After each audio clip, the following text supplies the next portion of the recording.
जितने भी हिंदू हैं, हम करते क्या? हिंदू का मतलब सनातनी क्या करते हैं? मंदिर बनवाते हैं, धर्मशाला बनवाते हैं, यज्ञशाला बनवाते हैं, और क्या क्या करते हैं जरा बोलते जाइए। स्कूल बनवाते हैं, लंगर लगाते हैं, दान करते हैं, और क्या करते हैं? बोलिए, और क्या क्या करते हैं? अरे बहुत करते हैं। 50 आयाम तो संघ के हैं, 50 काम करते हैं। इसमें से जितने काम हम आज करते हैं, इसमें से कौन सा ऐसा काम था जो हमारे पूर्वज नहीं करते थे? मुझे एक काम बताइए। हम मंदिर बनाते हैं, हमारे पूर्वज मंदिर बनाते थे। हम धर्मशाला बनाते हैं, हमारे पूर्वज बनाते थे। हम ऐसे कार्यक्रम करते हैं, हमारे पूर्वज करते थे। ऐसा कौन सा हम काम नया कर रहे हैं जो हमारे पूर्वज नहीं करते थे? तो एक इंजीनियरिंग स्टूडेंट के नाते मैं आपको बता रहा हूं, जो हमने पूरी इंजीनियरिंग में सीखा, कि अगर आपका इनपुट सेम होता है तो आपका आउटपुट सेम होता है। अगर आपका मेथड वही है, प्रोसेस वही है, तो जो रिजल्ट आएगा वही आएगा।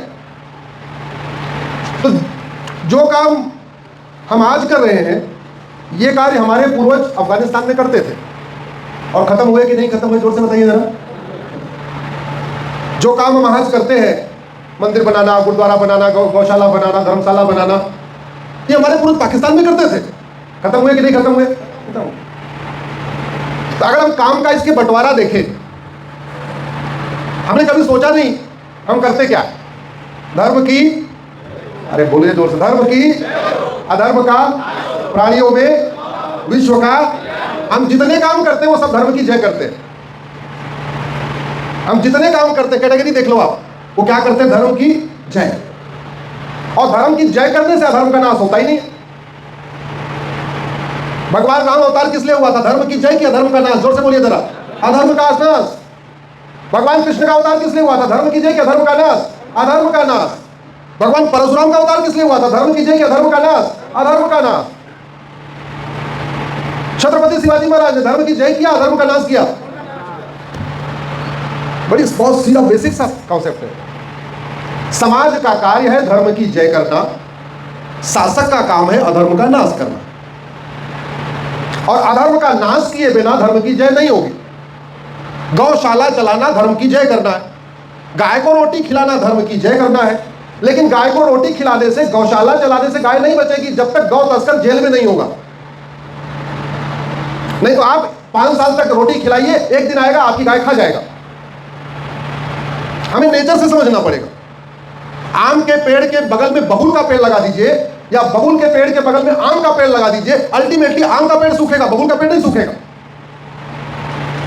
लेकिन हमारे देश में संविधान की शपथ लेने वाले कह रहे हैं, सांसद, विधायक, मंत्री और जज वही संविधान की शपथ लेते हैं कि बबूल भी पेड़ है और आम भी पेड़ है, और भारत में संविधान है तो सबको इक्वली ट्रीट किया जाएगा। Equality before law, equal protection of law. जितना खाद पानी आम को दे रहे हो, उतने खाद पानी बबूल को दो। नतीजा क्या होगा? नतीजा क्या होगा? बबूल मजबूत हो जाएगा, आम सूख जाएगा। क्यों? क्योंकि बबूल आम एक साथ रह ही नहीं सकते। जब तक हम इन चीजों को थोड़ा ध्यान से नहीं समझेंगे, तब तक गड़बड़ी होती रहेगी। आज विभाजन विभीषिका दिवस है। जिस सोच ने आडवाणी जी, जेठमलानी जी, इंद्र कुमार गुजराल साहब, राज कपूर, सुनील दत्त, देवानंद, सुरेश ओबेरॉय, गुलजार को अपना मकान, दुकान, खेत खलिहान, उद्योग व्यापार छोड़ने के लिए मजबूर किया, वो सोच भारत में है कि खत्म हो गई? जोर से बोलिए जरा। अगले 1 घंटे तक संवाद चलेगा, ध्यान रखिएगा। मैं कोई बौद्धिक नहीं करता। और तेज बोलिए जिससे आपकी आवाज यहां आए, क्योंकि रिकॉर्डिंग इधर ही हो रही है और पता भी चलना चाहिए वर्धा में कितने लोग रिस्पॉन्स करते हैं। जिस सोच ने शेखर कपूर, खुशवंत सिंह, अमरीश पुरी, मिल्खा सिंह, लाला अमरनाथ, यश चोपड़ा, प्रेम चोपड़ा, रोशन साहब को अपना मकान, दुकान, खेत खलिहान, उद्योग व्यापार छोड़ने के लिए मजबूर किया, वो सोच है खत्म हो गई या बढ़ रही है? बढ़ रही है। जिस सोच ने गंधार को कंधार बना दिया, कुंभा को काबुल बना दिया, पर्शिया को ईरान बना दिया, कैके को पेशावर बना दिया, बालिद को बल्क बना दिया, कंबोज को बदख्शा बना दिया, तक्षशिला को रावलपिंडी बना दिया, वो सोच है खत्म हो गई या बढ़ रही है? बढ़ रही है। जिस सोच के कारण यमन अशांत है, कांगो अशांत है, ईरान अशांत है, इराक अशांत है, सूडान अशांत है, इजिप्ट अशांत है, सीरिया अशांत है, बांग्लादेश अशांत है, फिलीपींस अशांत है, सोमालिया अशांत है, पाकिस्तान अशांत है, नाइजीरिया अशांत है, तजाकिस्तान अशांत है, अफगानिस्तान अशांत है, वो सोच घट रही है कि बढ़ रही है? अगर वो सोच बढ़ रही है तो खतरा बढ़ रहा है कि घट रहा है? तो देश सुरक्षित हो रहा है, असुरक्षित हो रहा है? असुरक्षित हो रहा है। मैं कुछ नहीं कह रहा हूं, सब आप ही लोग कह रहे हैं। मैं अपना शब्द आपके मुंह में नहीं डालूंगा। अल्टीमेटली मैं आपसे सवाल पूछूंगा, जवाब आपको देना है। जिस सोच के कारण काबुल से, कंधार से, जलालाबाद से, हेरात से, फरह से हिंदू खत्म हो गए, जिस सोच के कारण कराची से, लाहौर से, पेशावर से, गुजरांवाला से, रावलपिंडी से, मुल्तान से, हैदराबाद से, बहावलपुर से, सियालकोट से, लड़काना से हिंदू खत्म हो गए, जिस सोच के कारण ढाका से, चटगांव से, नरकागंज से, खुलना से, रंगपुरी से, राजशाही से, सियालहेट से, वरिसा से हिंदू खत्म हो गए, वो सोच भारत में है, खत्म हो गई या बढ़ रही है? तो खतरा बढ़ रहा है कि घट रहा है, बताइए। सिंध, कोई सिंधी है क्या यहाँ पे? अच्छा, सिंध में एक जिला था हैदराबाद। 1931 की जनगणना में, भाई साहब 1931 की जनगणना में सिंध के हैदराबाद में हिंदू 70% थे। सिंध में जो 4 जिले थे, बाकियों में 60%, 55%, 65%, लेकिन सिंध के हैदराबाद में 70%, लड़काना में 50% थे, शिकारपुर में 60% थे। ये सब सिंध के आसपास के एरिया है। जब 1931 में जनगणना हुई और हैदराबाद में हिंदू 70% थे, तो क्या हैदराबाद, सिंध वाले हैदराबाद में, इस हैदराबाद की बात नहीं कर रहा हूं, तो सिंध के हैदराबाद के हिंदुओं ने जो 70% थे, उन्होंने सोचा था कि 15-16 साल के बाद अपना मकान दुकान खेत खलिहान छोड़ के भागना पड़ेगा? सोचा था क्या? लेकिन जो नहीं सोचा था वो हुआ कि नहीं हुआ? हुआ। इसका मतलब हम जो नहीं सोच रहे हैं वो जरूरी नहीं कि नहीं होगा, हम जो नहीं सोच रहे वो भी हो सकता है। क्यों? क्योंकि खतरा बढ़ रहा है। जिस सोच के कारण दुर्योधन का ननिहाल, जहां से माता गांधारी आई थी, अफगानिस्तान बन गया, जहां 1805 में पंडित नंदराम टिक्कू, जो कश्मीरी ब्राह्मण थे, वहां के प्रधानमंत्री थे, बड़े पॉपुलर थे, बहुत विकास किया था, बहुत गुरुकुल बनवाए, बहुत उन्होंने वहां पे कुएं बनवाए, बावड़ी बनवाई, तालाब बनवाए थे, बहुत फेमस, बड़े पॉपुलर थे। पंडित नंदराम टिक्कू ने तो सोने चांदी के सिक्के पे अपना चेहरा लगवा दिया था। 1810 में उस अफगानिस्तान, ये जो गंधार अब अफगानिस्तान कहलाता है, वहां जो सोने चांदी के सिक्के चलते थे उसमें पंडित नंदराम टिक्कू की फोटो होती थी।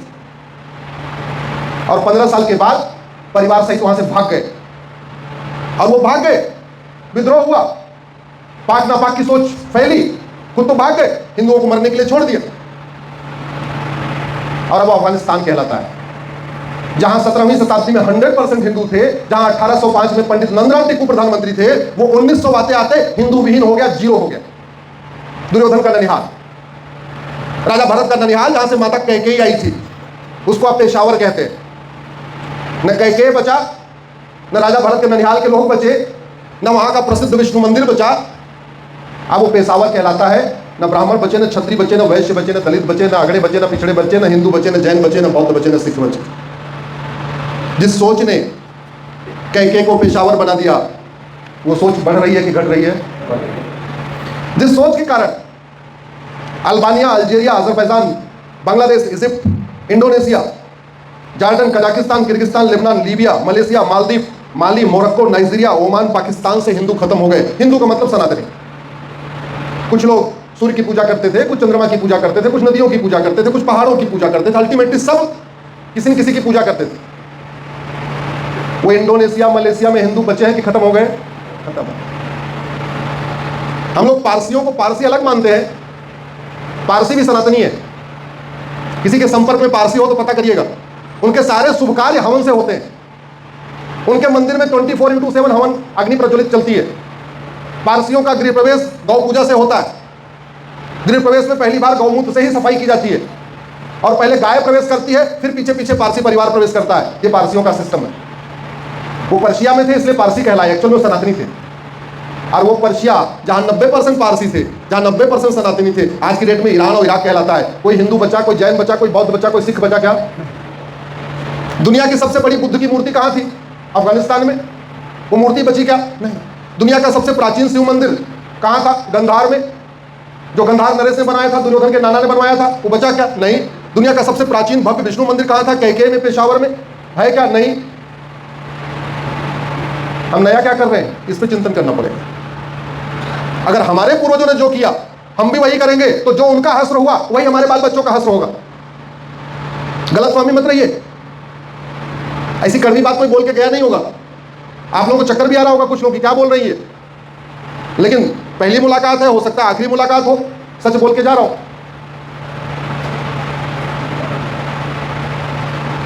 जिस सोच के कारण कश्मीर से हिंदू खत्म हो गए, नागालैंड से हिंदू खत्म हो गए, मेघालय से खत्म हो गए, अरुणाचल से खत्म हो गए, मणिपुर से खत्म हो गए, लक्षद्वीप से खत्म हो गए, लद्दाख से खत्म हो गए, करगिल से खत्म हो गए।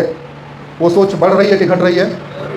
जिस सोच के कारण डिस्ट्रिक्ट वाइज देखिए तो मालदा, मुर्शिदाबाद, दिनाजपुर, मुरादाबाद, रामपुर, बरपेटा, बगईगांव, धुबरी, गोलपाड़ा, करीमगंज, मोरीगंज, नौगांव, किशनगंज, मेवात, मल्लापुरम, रामबन, राजौरी, पुलवामा, किश्तवाड़, करगिल, अरे बाकी तो छोड़िए, आपके मुंबई की डेमोग्राफी कितनी तेजी के साथ बदली है। आपके मुंबई में एक है, उसका नाम है धारावी, सुना होगा आपके बारे में, धारावी के बारे में। जिस धारावी में 1980 में पॉपुलेशन रेशियो 80-20 था, उसका 2025 में पॉपुलेशन रेशियो धारावी का 20-80 हो गया। पहले 80-20 था, अब कितना हो गया? उल्टा। कितने साल में? 40 साल।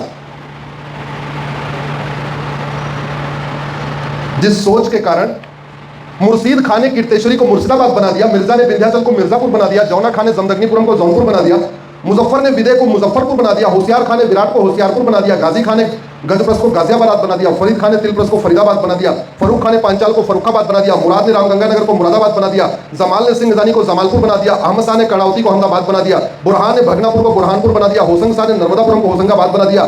जिस सोच ने अहमदाबाद के जिस सोच ने अंबिकापुर को अहमदनगर बना दिया, देवगिरी को तुगलकाबाद बना दिया, धाराशिव को उस्मानाबाद बना दिया, मोगलहार को फरीदकोट बना दिया, लक्ष्मीनगर को मुजफ्फरनगर बना दिया, गोमती नगर को शाहजहांपुर बना दिया, वो सोच बढ़ रही है कि घट रही है? बढ़ रही है। सवाल ये है कि जब सोच बढ़ रही है, वो संख्या बढ़ रही है, वो सिस्टम बढ़ रहा है, तो हम सुरक्षित हो रहे हैं क्या? सुरक्षित हो रहे हैं?